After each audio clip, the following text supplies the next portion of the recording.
All right, Greeny, the Bengals believe that Joe Burrow has a strained calf. You'll notice that when he went down on that particular play, he already had his right calf wrapped in a black sleeve. And that black sleeve was on there because the day before, he experienced tightness in that calf during practice. So he goes down yesterday, gets carted off the field, and anytime one of the best players in football, one of the best players in all of sports, is carted off, it's cause for alarm. It's cause for even more alarm, considering that one day before, Justin Herbert signed the richest contract in NFL history, and Joe Burrow is tracking to beat that contract. And Joe Burrow's agent already has kept Nick Bosa out of the 49ers camp. He didn't even report until he has a new contract. So, considering the injury, considering his contractual situation, there's a real chance that we will not see Joe Burrow back on the practice field again until he has a new contract that makes him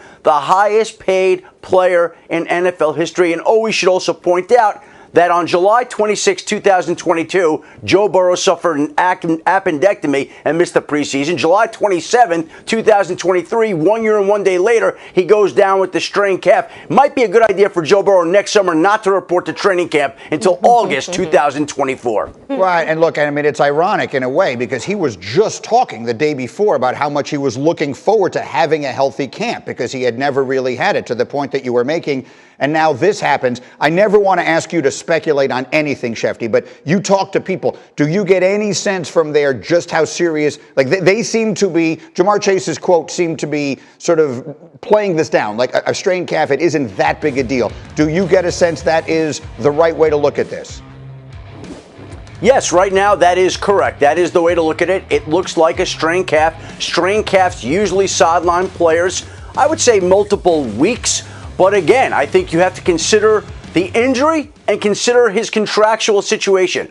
My sense would be that his agent's going to say, Joe, we're not going to let you step back onto that football field until you have that new contract in your hand. There's no reason to be back out there. And during the time that he's sidelined, this is even more of an opportunity for the two sides to ramp up their discussions and figure out a way to get that deal done so that Joe Burrow can step back onto that field safely and comfortably, feeling good about his particular situation.